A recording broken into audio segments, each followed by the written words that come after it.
Et l'équipe c'est Fresh pour IPSU. Fresh, je suis très content d'être avec toi aujourd'hui. On se retrouve à l'hôtel Mercure de Levallois-Perret et merci à eux de nous accueillir. À l'heure où cette interview sera publiée, ton premier album À l'abri est disponible sur toutes les plateformes de streaming. Ouais. Première question, comment va l'enfant des bons coins? L'enfant des bons coins. Bah écoute, il va super bien. Hein. Je suis archi pressé que tout le monde découvre l'album. Je suis fier de ce que j'ai accompli. Je suis juste excité. On est un peu fatigué, on est en pleine promo, mais c'est une bonne fatigue, on est content, donc tout va bien. Avant de parler du projet, j'aimerais revenir sur quelques points de ta carrière. Ouais. Tu as commencé la musique vers l'âge de 12 ans, tu en as 25 aujourd'hui. À partir de quand et comment est-ce que c'est devenu vraiment sérieux? À partir de quand c'est devenu vraiment sérieux? Je te dirais à l'époque où j'ai sorti mon premier vrai clip et qu'il y a eu un réel engouement dans la ville de chez moi, ça s'appelait JC Dallas. Viens faire un tour dans ma zone. Viens faire un tour. LJ c'est Dallas. Viens visiter les nombreux quartiers de LJ, t'auras de quoi parler de nous. J'en parle souvent d'ailleurs, c'est un titre qui m'a permis d'être entre guillemets connu chez moi, tu vois, et qui m'a permis de commencer à faire un peu de scène par là. J'ai enchaîné les titres, j'avais 15-16 ans. C'est de là que c'est devenu plus sérieux, que j'ai commencé à chercher à aller un peu plus loin, à pousser le truc, tu vois. J'ai songé à faire des projets à ce moment-là. Et qu'est-ce qui t'a amené à faire de la musique simplement? Faire de la musique, il n'y a pas eu d'élément déclencheur clairement, hein, parce que réellement je baigne dans la musique depuis toujours. Hein. Je suis dans la musique depuis toujours, ma famille, que ce soit mes cousins, mes frères, mes tantes, mes cousines, mes oncles, on est tous dans la musique depuis toujours. Hein. Que ce soit dans la chorale à l'église ou en tant qu'artiste, ou rien qu'on écoute déjà beaucoup de musique. Et je te dirais aussi c'est dans le sang, étant donné mes origines aussi, tu vois, simplement. Ça fait maintenant 10 ans que tu te construis ta carrière et que tu te bats. 10 ans c'est long. D'où est-ce que tu tires la force et la motivation qui t'a fallu pendant toutes ces années? La force et la motivation, franchement, je pense que je la dois beaucoup à mon entourage. Parce que même dans les moments où pas j'y croyais plus, mais dans les moments de doute, heureusement j'avais une équipe solide qui, eux, n'a jamais cessé d'y croire, tu vois, de croire au processus. Ça veut dire qu'on travaillait. On ne savait pas exactement où ça allait nous amener, mais on savait que quand tu travailles sérieusement, avec de vraies convictions, il y a toujours un moment où il y a quelque chose qui va tomber, tu vois. Le train, il finit toujours par passer. Et dans ce cas-ci, voilà, c'était ce programme Netflix. J'ai sauté dans le train et ça m'a permis de me montrer au grand public et pour pouvoir continuer ma carrière et proposer un premier album, tout simplement. Cet objectif de réussir dans la musique, il vient d'où? Réussir dans la musique, d'où me vient cet objectif? Je pense que déjà, depuis toujours, je suis quelqu'un j'ai grandi avec une mentalité très ambitieuse. Encore une fois, dû à mon entourage. Et ça veut dire qu'au moment où j'ai commencé à faire la musique sérieusement, je me suis dit, quitte à faire quelque chose sérieusement, autant me fixer des objectifs qui en valent la peine, tu vois. Et ça veut dire que je me suis dit, si je décide de faire ça sérieusement et que je commence même à sacrifier certaines choses, je jouais au foot à l'époque, j'ai laissé ça pour avoir plus de temps libre pour aller en studio, etc. Et je me dis, à partir du moment où tu te lances dans une aventure, autant le faire à fond. Et la musique, c'est soit tu perces pas, il n'y a que deux issues. Donc voilà. Dans l'album, tu cites plusieurs fois la BMF, célèbre Black Mafia Family. Ouais. C'était un gang, mais c'est également un mindset. C'est quelque chose qu'on retrouve beaucoup dans ta façon de travailler, je trouve. Pourquoi est-ce que c'est important pour toi de travailler en famille? Déjà, je trouve qu'avoir une famille soudée, là où il n'y a aucun tabou, là où il y a une confiance qui règne, je pense que c'est quelque chose qui n'a pas de prix, tu vois. Ça veut dire que à partir du moment où tu as cette relation-là dans ta famille, si tu n'en profites pas, c'est que tu es un fou, tu vois. Et le business en famille, on a pour qui ça ne marche pas. Et moi, j'ai cette chance-là d'avoir mes rêves qui sont sur la même longueur d'onde que moi, qui ont les mêmes objectifs, les mêmes rêves que moi. Et je trouve ça encore plus beau, tu vois. Et c'est pour ça que quand je te dis BMF, c'est vraiment ça. Je suis en BMF, vraiment. Je bosse en famille, on fait nos affaires en famille. J'ai des cousins, cousines, frères et sœurs et tout qui sont dans d'autres secteurs, rien à voir avec la musique. Et qu'on soutient juste parce que c'est le sang, tu vois. Et on se donne à 3000% pour pousser leurs affaires parce que c'est comme ça la famille, tu vois. Et c'est pour ça que c'est super important pour moi. En plus, t'es beaucoup plus serein, l'ambiance elle est saine, tu dors sur tes deux oreilles, as confiance, tu vois ce que je veux dire. Tu peux vraiment être focus. Quand il n'y a pas de confiance, tu n'es pas vraiment focus. Tu regardes, est-ce que lui, il veut me douiller, est-ce que Chick, est-ce que Tchak, alors que là, j'avance serein, tu vois. Chacun est à sa place, chacun gère ses affaires et on est tranquille. Il y a le morceau Chop au début du projet. Ouais. Tout au long de l'album, on retrouve les juges également, Niska, Shai, SCH, qui t'accompagnent avec les featuring. Ouais. Je vois vraiment ce projet pour ma part comme une transition entre le Fresh la Peufra de Nouvelle École et le Fresh dont la carrière d'école finalement. Bah, exactement, en fait, je trouve que ça faisait un joli tableau déjà, de par l'histoire du projet, c'était pour moi logique d'inviter les 3 juges parce qu'ils ont une part entière dans la construction de ma carrière, clairement. Mais surtout que je trouvais que c'était un beau tableau de se dire que quand tu as la vision de l'émission auquel j'ai participé, tu me vois en face des 3 juges, et vraiment comme tu as dit, alors d'aujourd'hui, c'est une manière de dire maintenant je suis plus ce candidat qui est en face des juges. Ouais. Ben, j'ai changé de position, tu vois, je rentre maintenant dans ce milieu et justement je suis à côté d'eux et carrément alors d'aujourd'hui ma relation avec eux c'est une relation de quelqu'un qui rentre dans le métier et qui demande des conseils à des personnes qui ont plus d'expérience dans le truc tout simplement, tu vois. Et la relation elle a évolué comme ça avec que ce soit les 3, tu vois ce que je veux dire.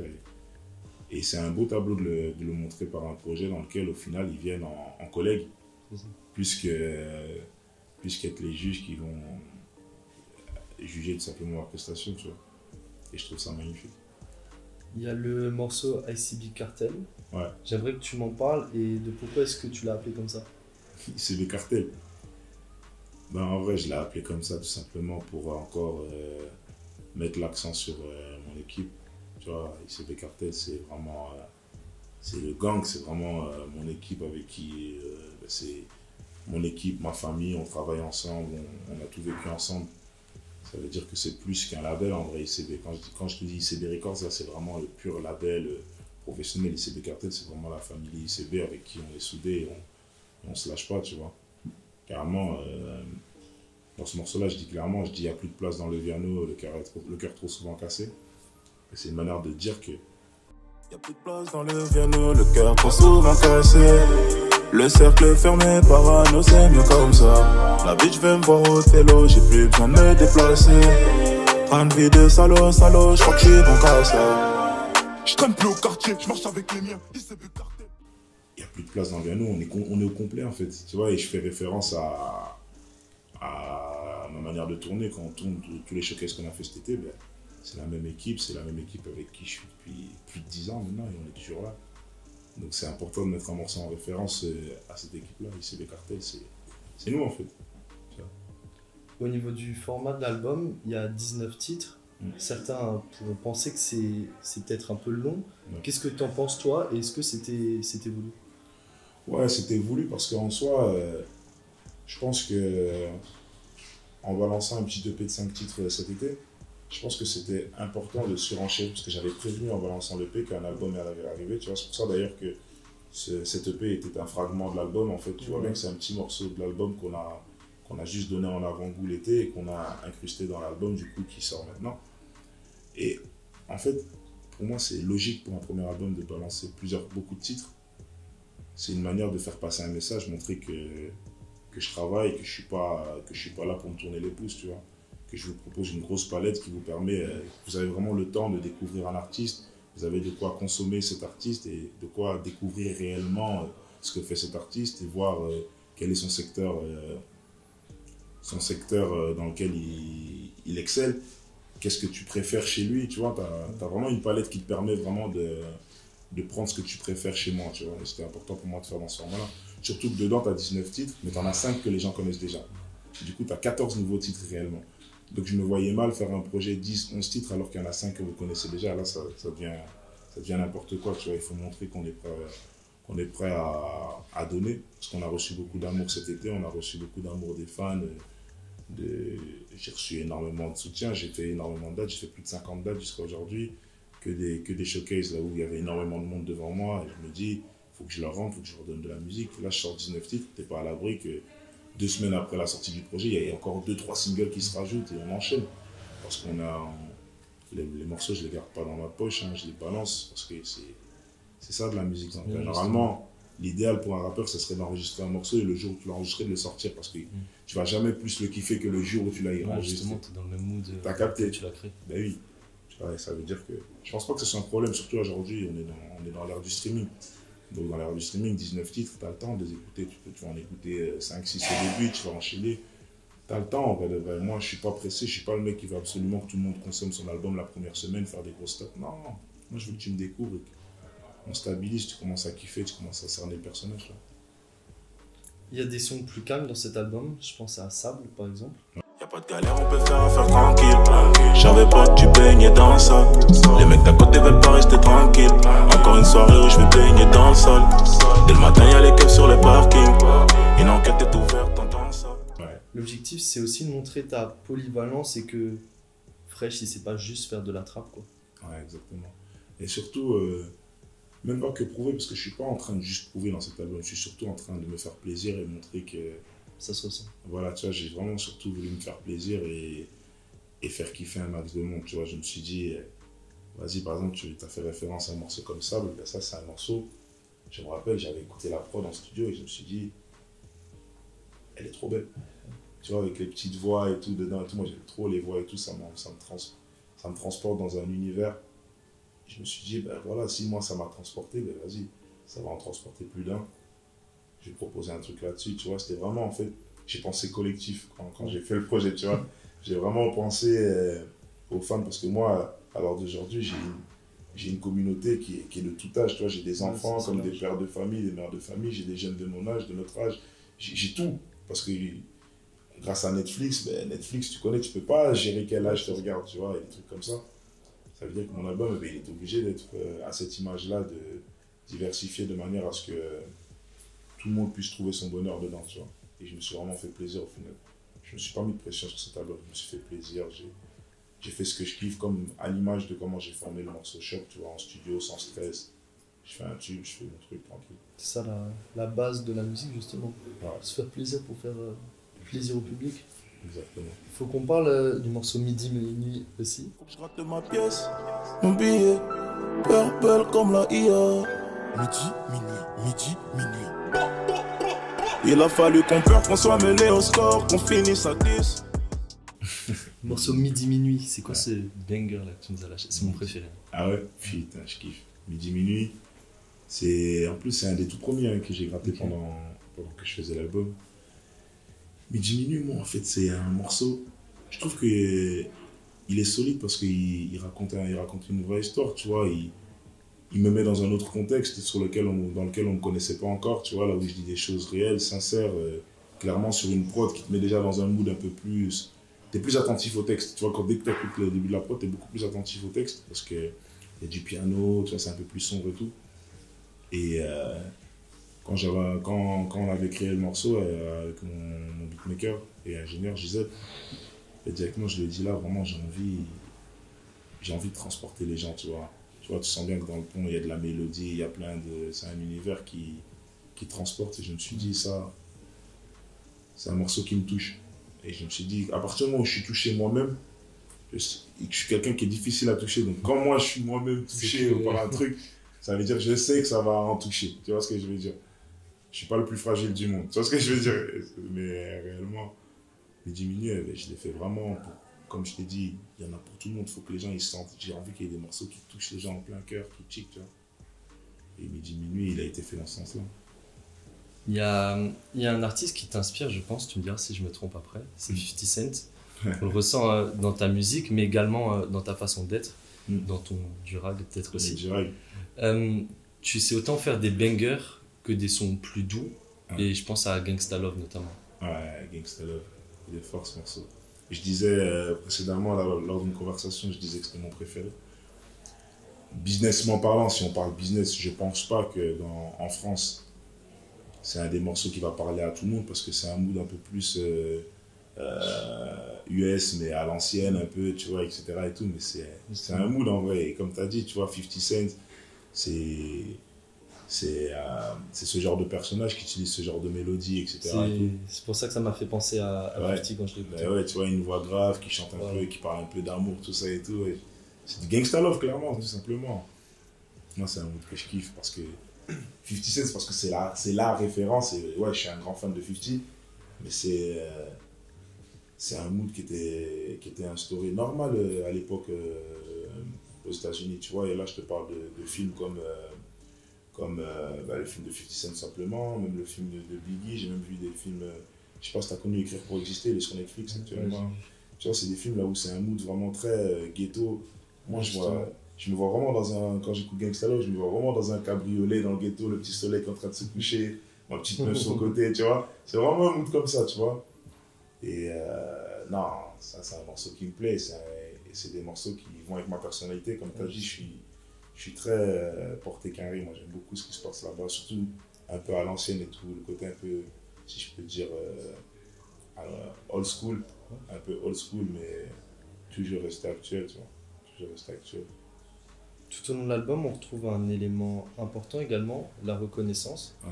Malgré le succès, tu restes humble et tu es reconnaissant de ce qui t'arrive. Ouais. C'est important. Franchement, c'est important. Pour moi, c'est important. Maintenant, ça, c'est... Comment dire ça, c'est un comportement qui m'est propre, dans le sens où ça fait partie de mon éducation. J'ai pas été élevé de manière à me dire vas-y, c'est bon, j'ai ce que j'ai, maintenant toi débrouille-toi, tic-tac, je me suis fait tout seul, tu vois. C'est pas moi, tu vois. Et quand tu fais un album, la première chose que tu te dis, c'est que tu as envie d'être le plus sincère possible. Dans un album, en général, tu mets pas beaucoup d'ego trip, tu mets beaucoup de tracks là où tu racontes des vraies choses parce que tu as envie d'être honnête. Dans un album, c'est là que tu prends le plus la tête pour écrire tes morceaux et tout. Et là-dedans, tout ce qui se passe dans ma tête, après avoir gagné l'émission que j'ai fait et tout, et la tournée que j'ai fait pendant l'été, tu as juste envie de dire merci aux gens, tu vois. Tu as juste envie de dire merci aux gens, tu as juste envie de reconnaître en fait que c'est un truc de ouf, tout ce qui t'arrive, tu vois. Tu vois les gens te féliciter, etc., etc. Et t'es tellement pris par le truc que t'as même pas le temps de fêter avec les gens ce truc-là et tout. Carrément, là, tu vois, là, le Focus Track, juste avant l'album, j'ai sorti un titre qui s'appelle Merci. Merci, merci, merci, merci. Merci, mais vraiment, avec mes proches, je suis sincère. Et là dehors, je suis sans cœur. Si on sort un Glock, c'est sûr qu'on s'en sert. Je l'ai même pas sorti juste parce que c'était un gros banger ou quoi que ce soit, ou stratégie. Il y en a qui m'ont parlé de TikTok et tout. Je l'ai sorti parce que le message était clair dans ce morceau. Je disais juste merci. Et carrément, on m'a reproché de dire trop de fois merci, mais c'est ça en fait, je peux dire que ça là. Tu vois ce que je veux dire dans ma position en fait?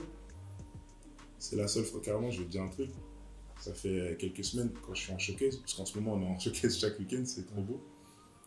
Quand je suis pas en show, à un moment donné, je m'arrête à chaque fois et je leur dis j'ai qu'une chose à vous dire, vous tous qui êtes dans la salle, merci. Parce qu'en fait, les gens, ils ont l'impression que merci, c'est un mot simple.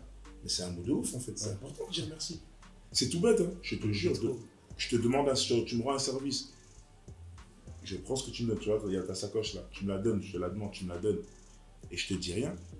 Dans ta tête, tu vas te sentir quand même bizarre. Mais si je dis merci, ça va être aussi logique pour toi dans ta tête. Alors qu'en fait, tu réalises pas qu'en fait, juste parce que je t'ai dit merci, c'est logique pour toi de m'avoir passé ce truc-là, tu vois. Parce qu'en fait, dire merci, c'est important, en fait. Et je veux dire, c'est pour ça qu'au final, quand j'ai sorti mon nouveau single Merci, j'ai pas cherché à faire une stratégie ou quoi, ok, je me suis juste dit, non, on va donner de la reconnaissance aux gens. Il y a l'album qui arrive, on dit merci pour tout ce qui est arrivé, maintenant, on passe à autre chose, on sort un album. Tu vois ce que je veux dire? Et ouais, comme tu dis, cet album, il est rempli de reconnaissance parce que c'est ce qui m'anime. Réellement, c'est ce qui m'anime pendant la création de ce projet. Tu vois. La reconnaissance, c'est tout. C'est vraiment ça. Fresh, j'aimerais que tu me donnes une œuvre, musique, littérature, cinéma, peu importe, et un artiste, pareil, musique, cinéma, qui t'inspire chaque jour. Une œuvre qui m'inspire chaque jour. Ça peut être un film. Ça peut être un film. Un film que je regarde une fois par mois souvent, c'est À la recherche du bonheur. De Will Smith avec son fils. Là, ce film, pour moi, rien à voir, le contexte est différent, mais le sentiment que ce film m'inspire, c'est l'histoire de ma vie pour moi. En mode, tu vois, t'as une situation stable, puis tu peux aller tout en bas, et tu vas tellement bas que tu sais pas comment tu vas remonter, mais tu y crois. Tu crois tellement qu'au final, tu arrives à un truc de fou. Ce film m'a fait des frissons. Moi, je pleure pas devant les films, etc. C'est pas mon truc, mais ce film-là, quand on lui donne le poste à la fin du film, là, C'était encore la semaine dernière que j'ai regardé, c'est trop, j'ai des frissons, ma gueule. Parce que c'est une dinguerie en fait. Tu as regardé ce film? Tu vois, il a dormi dans des toilettes avec son fils. En gros, il était en bas, il était à terre, il était par terre le mec. Et c'est un film qui m'inspire de ouf. C'est une leçon de motivation, de fou malade. Je sais pas si ça se dit, la phrase comme ça, mais c'est une leçon de fou. On a compris dans tous les cas. Ouais, t'as compris ce que je voulais dire. Et t'as une personne comme ça qui t'inspire chaque jour, que ce soit un acteur, un rappeur, n'importe qui. Une personne qui m'inspire chaque jour. La personne, quand tu fais quelque chose, t'y penses et te donne de la force, tu vois. Une personne qui m'inspire chaque jour. Moi, je pourrais te dire les personnes dont je suis, entre guillemets, fan, mais c'est pas pareil. Une personne qui m'inspire, pour moi, ça veut dire son mindset, sa manière de faire les choses. Bah, je te dirais tout simplement ma daronne. Tout simplement. Parce que, ouais, tu vois, quand je te parle d'un film comme À la recherche du bonheur, là où tu as une situation stable, tu descends, tu remontes, ben, ça, je l'ai vécu à travers ma daronne, tu vois, tous ces trucs-là, et je me dis, la personne la plus forte dans ces moments-là, c'est elle, parce que nous, on est là en train de se plaindre, on est entre nous, on est jeunes, on est des garçons et tout, mais tout le fardeau, c'est elle qui porte, tu vois ce que je veux dire. Et alors d'aujourd'hui, la personne que je suis, la personne déterminée que je suis, ben, je le dois à ma daronne, c'est elle qui a fait toute mon éducation, tu vois. Pour moi, si je peux avoir quelqu'un qui m'inspire, c'est tout simplement ma daronne. Après, c'est le moment de lancer une annonce. Avec quel artiste de tout genre musical confondu est-ce que tu aimerais collaborer une fois dans ta carrière? Une fois dans ma carrière, sans hésiter, je l'ai déjà dit, je pense, en interview, mais sans hésiter, je te dirais Drake. Drake, parce que c'est de la folie, en fait, ce que ce mec-là propose, tu vois. La gestion de sa carrière, c'est quelque chose qui me parle de ouf, tu vois. Ce côté entrepreneuriat, ce côté à fond avec ses sponsors, tu vois, il prend pas n'importe quel sponsor, mais quand il en prend, il travaille bien avec, tu vois, comme il est avec Nike et tout. Et même sa musique, ses clips, eh ben, ils sont fort travaillés, tu vois. Je pense à un clip comme God's Plane ou bien Life is Good avec Future. C'est des clips là où tu te manges une gifle, tu te dis, ah putain, ouais. God's Plane, j'ai des frissons. God's Plane, c'est trop, non? Tu vois, comment il se retourne, la fille qui se retourne, elle amène la voiture, elle est là, elle crie, elle pleure et tout. C'est des clips qui te mettent des frissons. Magnifique. Tu te dis, ouais, c'est des moments de bonheur comme ça et c'est beau à voir. Moi, j'aime bien voir les gens heureux, tu vois. Et Drake, je pense qu'il est dans une démarche positive dans tout ce qu'il fait à travers son image. Et moi, s'il y a bien un truc que je peux faire, si je bois, si je deviens une grande star qui s'installe dans le futur, si je peux donner du plaisir aux gens, rendre les gens heureux, ben, ça me ferait kiffer. Toi qui es le vainqueur de la première saison de Nouvelle École, est-ce que tu as un conseil à donner aux participants de la seconde? La seconde? Ouais. Tu sais, ces questions-là, je les aime pas trop parce que ça fait trop le mec qui fait l'ancien maintenant qui dit ah, tu sais, moi à l'époque. Non, mais pour de vrai, si je pouvais leur donner un conseil, moi, c'est. Faut pas se prendre la tête, faut rester soi-même et être fort mentalement parce que tout se passe dans la tête dans une compétition comme celle-là, tu vois. Moi, personnellement, je ne me suis jamais comparé à un autre candidat, dire que je suis plus fort ou moins fort qu'un autre. Je me suis juste dit, faut pas que je craque. Faut que je reste fort jusqu'à la fin de la compétition et puis il se passera ce qui doit se passer, tu vois. Je pense que c'est ça. Ton pire ennemi pendant une compétition comme celle-là, c'est toi-même en fait. Si toi tu te laisses tomber, ben, t'es mort. Moi, c'est le seul conseil que je peux leur donner.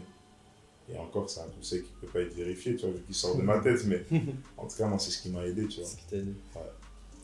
Frère, c'est ma dernière question. Est-ce qu'aujourd'hui, tu te considères enfin comme étant à l'abri? Ça, c'est subjectif, hein. Est-ce que je me sens aujourd'hui enfin à l'abri? Ça peut être par rapport à plein de choses, justement. Ouais, ça peut être par rapport à plein de choses. Moi, être à l'abri, c'est un épanouissement personnel, hein. C'est pas que mettre de l'oseille de côté et être prêt pour toute éventualité. Mais je pense que, je sais pas si je le suis réellement, mais en tout cas, je pense que je suis en bonne voie dans le sens où je suis en bonne santé, mes proches vont bien, mes proches sont fiers de moi, je suis moi aussi fier de moi et je suis en train d'entreprendre des choses dont j'ai toujours rêvé. Donc pour l'instant, je me considère pas spécialement à l'abri parce que le travail n'est pas fini, mais en tout cas, je suis bien dans ma tête, tout va bien pour moi et les miens, donc c'est le principal hein, pour l'instant. Merci Fresh. Merci à toi.